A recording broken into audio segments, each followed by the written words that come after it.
AYP in any area, but they have shown some growth. Grades 4 and 7th, there was growth, and then was growth in 3rd to 4th, 4th to 5th, and math. Reading language arts, growth in 4th and 7th, growth in 4th to 5th, 6th to 7th, and 7th to 8th. So although they didn't meet AYP, they are headed in the right direction.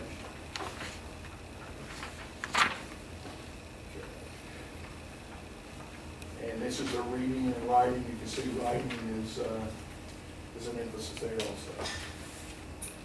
Duval met AYP in math in the all student sub group with the confidence interval. They did not meet AYP in the other areas. Okay, but they, as you see, they have certainly headed in the right direction with growth. Growth in 3rd, 4th, 5th, 6th, and 7th. From the year before, growth 5th to 6th, 6th to 7th, and math. In reading language arts, growth, whoops, okay. They showed growth in 3rd, 5th, and 6th, and growth 4th to 5th, 5th to 6th, and 6th to 7th. And you can see writing was also not up there. Parts, they were not accountable, but here is their scores. I do not have any trend data on Hearts because, you know, before it was Hearts Primary and Hearts Intermediate, and I don't have any trend data. Okay. There's the reading and writing. You know, they done a real good job with writing. That probably need to focus more on them. And then I know Mr. Midkiff, Ms. Lucas, and Ms. Venus has had some conversations about some of it. This would be considered your baseline. Yes. Starting from this point on. Right. Guyan Valley, which has shown some great improvement. They met AYP in all students, and low SES in math, and reading, all students. They did not meet it in the special ed area. And that right there is a great improvement in math at Guyan Valley. It was, I'm just thinking back a couple years ago, it was nowhere near that. They really made some great improvements there. In math, at Guyan Valley, growth in 6th, 7th, and 8th, and growth in 6th to 7th. Reading language arts, growth in 6th and 7th, growth 6th to 7th. Am I going too fast?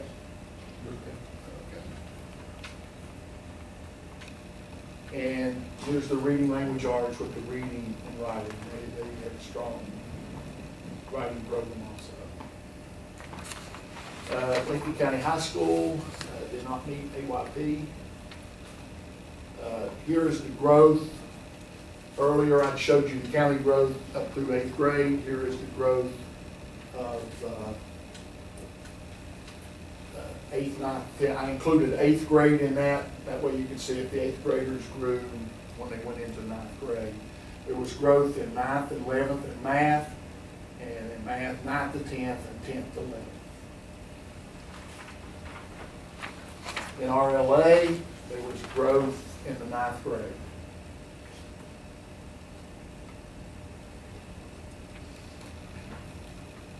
Writing is strong there also, stronger than the reading. Okay. Also, I included the ACT data for you. I always said that the West test is important, but as a parent, the ACT is more important, you know, for sure. But we have a ACT 3 tests we give. We give the Explorer in grade 8. All 8th graders take that, okay? And here are the scores that students should be making in the 8th grade in order to be eligible for the promise. Okay? Or, I'm sorry, yes, promise. Okay, then in the 10th grade, we give what's called an ACT plan. All students take that. And then the ACT, only students that want to take that actually takes the ACT. But Mr. Meeke and I were going over this today and talked about it. The state of Ohio is going to start giving all their seniors an ACT, and they have to score at a certain score on it to graduate. Yeah, so, okay.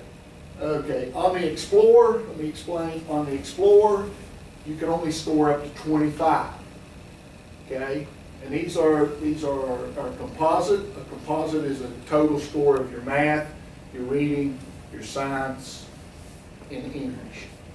Okay, so these are composite. You can see the county increased slightly last year. Well, it's probably not slightly, because when you see 0.2 increase, that's quite a bit when on a scale of 1 to 25. That's not on a scale of 1 to 100. Okay, and you can see what each score. Okay, also, when you get back the reports, you get back a report that indicates that a student is ready for college, meet the college benchmark. And what that means is to enroll in a college class and be able to make I think a B, I think it was. Okay, if you look at in our English, this is the percent of students that met the college benchmark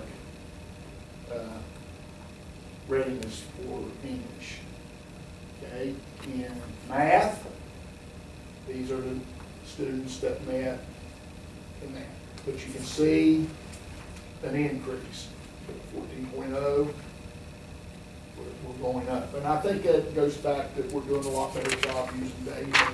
The schools are, and they're just used to the ACT come in, there was a data report come back, and it just went in a file, and nobody ever looked at it. I think a lot of schools are starting to use that now. Okay, the reading, you can see what percent. We had a slight decrease there in the county, but you can see some of the schools. Carol, I'm sorry if you can't see this. I do have a notebook for you. Okay, in the science, see what the college readiness was at each level. Okay. Also, like I said, you have the ACT Explorer. When you take the Explorer, students get back a report, and it'll tell them, give them an estimate what they're going to score on the plan that they take in the 10th grade. And on the plan, like I said, the ACT Explorer only goes up to 25. The plan goes up to 32. So this is based on a score of 32. You can see a slight increase last year in Lincoln County. College readiness, English scores was 53% was college ready. Math, 9% was college ready. Reading, 29%. And science was 10%, even though there was an increase. Okay. Our college going rate. Our college going rate for the last few years, it was, 2008 was 45.3, then it went to 55, then it went to 39.5, then it went back up to 48.4. We have a Gear Up grant we've had last couple of years that we're using to get students going to colleges and doing a lot of events to prepare them for college. Our Promise scholarships. Mr. Glenville, just a second. Yes, sir. The going rate is, but are you following them up after the first year? No, that's just going rate. And you're correct. It probably usually about half of them will go back. No, yeah, we need a completers percentage where we don't have that. Yes. The Promise Scholarships, you can see, has increased each year. Dual enrollment. The dual enrollment is where a student can take senior English, and they can also take college English in the same class. That instructor teaches both, uses the CSO's content standards objectives from both. If you look, we were 53, 57, 89. Last year it dropped to 66, and that was because we ran into some certification issues with some of the instructors over to the high school. We have some teachers over there that are excellent teachers, and at one time they would say, you do not have to have a master's in it as long as you had a mentor from Southern or somebody coming to help you. Well, they had North Central accreditation, and they kind of frowned on it, so they kind of backed off on that. So that's the reason we lost a couple of instructors there, and that may even be lower this year because we lost a couple other instructors like Mr. Davis, who taught 2 dual credit courses, had certification, so that may go down also. Okay, first-time freshman does not reach, you can see that's continuing, but like Mr. Curry says, that does not include the completers or the ones that went back. Okay. On the ACT, actually on the ACT, if you remember, the Explorer is 25 points, the Plan is 32, and the ACT is 36. And they build on each other. The Plan that they take in the 10th grade will give you a predicted score on what you would score on the ACT. And you know, I looked at this, been in a while, and my youngest daughter, as a 10th grader, took the ACT. And it said on the ACT, well, on the ACT, she scored 19. She also took the Plan that 10th grade year, and it was right on. What she scored on the Plan, her estimated ACT score would have been 19. So it is pretty accurate. So, you know, if you... Mr. Linville. Yeah. I'd like to back up to that last slide you had when you were talking about the dual enrollment numbers going down, and the North Central accreditation was for the college. For the college, not us. For the college, right. not us. Not us. And the certification issue would be, we had certified teachers for our high school classes, but for it to meet the certification for the college, which would require a master's degree in that subject area. Right. We may have an English teacher that was certified for a high school class, but in order to get that full credit for the college, they would have had a master's in English as well as their undergraduate. So I just wanted that clarified, as well as Right. science or math. Right, and one of the teachers we lost there was Mr. Eskew. You know, Mr. Eskew is top-notch chemistry. You know, students come back and they say, I had Mr. Eskew for high school chemistry, went to college, took chemistry, is a breeze. You know, but because he didn't have a master's, you know, he was teaching chemistry 213, 214. You know, he's getting two different classes there. And then there were some other teachers. Yes. You mentioned one of your daughters having taken the ACT, I guess early on, like as a sophomore or something. Did she end up taking it again? Yes. Do they factor each time they take that, or is it just one time for an individual student? Or if I take it numerous times, does it factor in each time? No, it's the best score.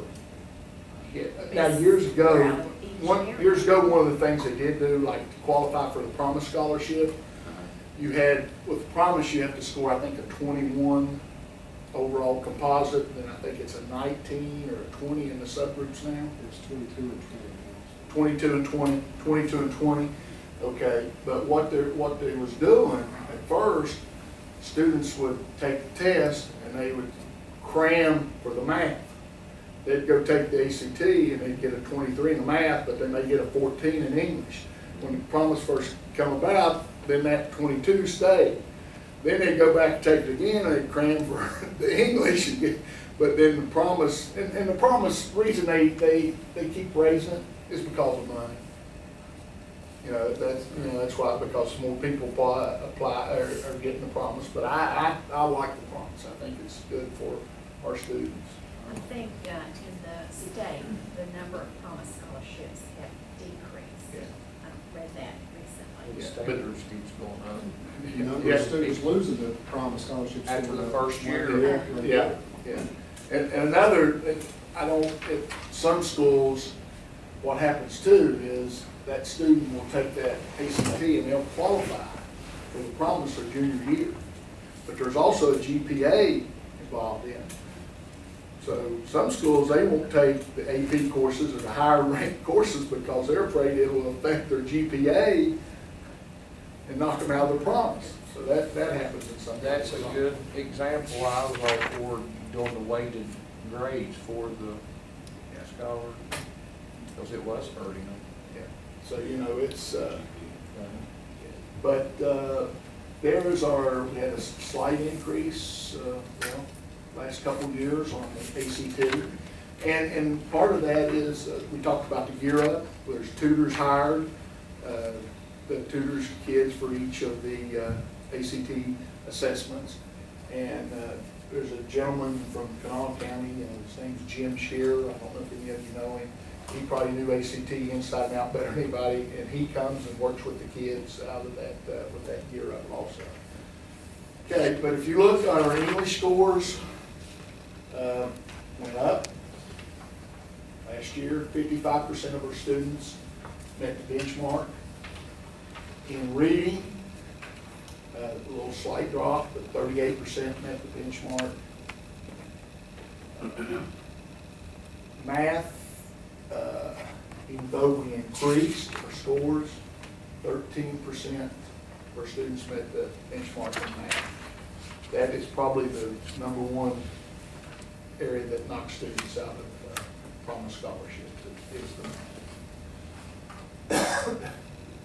Science score, 13%, and the science and the math usually kind of go hand in hand, because with science there is a lot of math. Okay.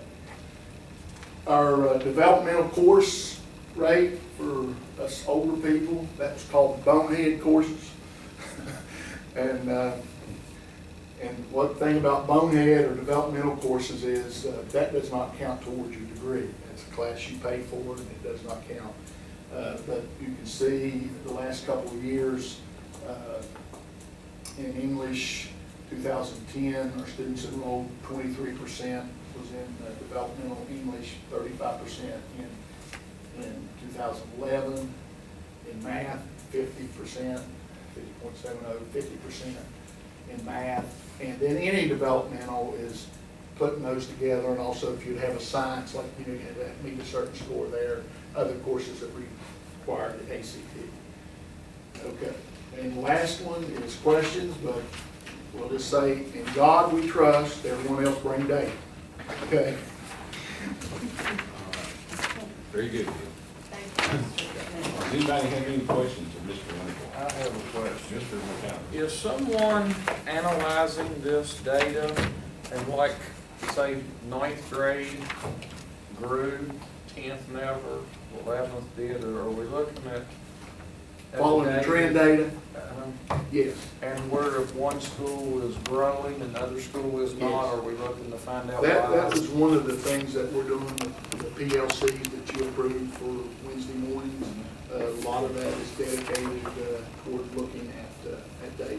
Because it was showing there was some, like, grow a year, behind a year, grow a year. Yeah, but that, with the new balanced assessment, that is what we're going to be moving to.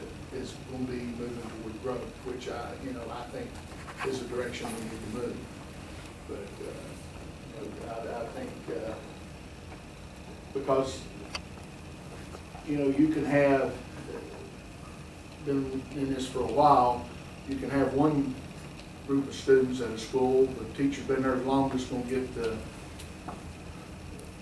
some of the higher achieving students, and their test scores are gonna say 70% of that class did this, then you may have another one teacher that got students that were not achieving in the high, but they moved their students 20% when that other teacher may have moved them 5%. But you know, that's the reason I like the growth model, because you look at growth and not just where those students scored. You look at how much that student grew from year on. Because we had some groups there that grew very impressive. Yes. And I think we need to analyze why that happened, Well, and hopefully we could copy and paste over here what we need. well, that's one of the things that I feel and other people feel too, is sometimes we go get these experts to come in. We have experts right here in our own county in some of these classrooms that can present as well as somebody coming in. And as Mr. Linville indicated, the Wednesday mornings, that's one of the things that the staff is looking at. They are looking at their data. They are trying to analyze what are we needing to do in order to move this group of children, and looking at questions, test questions, you know, and really, I want to say, drilling down into what do we need to do? What does this school, you know, what are we not doing? Or what is this school doing, and this other school, and what do we need? And that helps us as far as knowing what kind of professional development that maybe this school needs more of versus, you know, the other school. But that is exactly what we're trying to use that time for, and understanding. Once you look at data, understanding it, and then asking, and those sometimes are hard questions to answer. And when you're self-evaluating, what does that principal need to do? How do we put support in for this teacher? You know, they may have been there for, you know, several years, but looking at why those students are moving like they need to be moving as far as growing. But I do believe that the growth model is going to be very valuable. You know, we want to see students grow, and that's what it's about. Not just that one score. They may have scored maybe not many points more than they did the previous year, but look at the percentage of growth. You know, Are we, now, has that already begun to take place, or is that something that's going to occur in a couple of years? Are we already analyzing the growth factor? There, yes, but it's not our AYP. they actually. It's not how we're determining AYP. Well, is that It going is to available. eventually happen, or that's not something? The that state will- actually, on their private website, they actually have a growth model in there saying if it's in the growth model, this is the big where you would be. But there's not a determined date now when that would occur? Well, there's a waiver out there, right? There is. We're waiting on whether or not the feds are going to, I guess, approve our waiver request. And if they do, if it happens,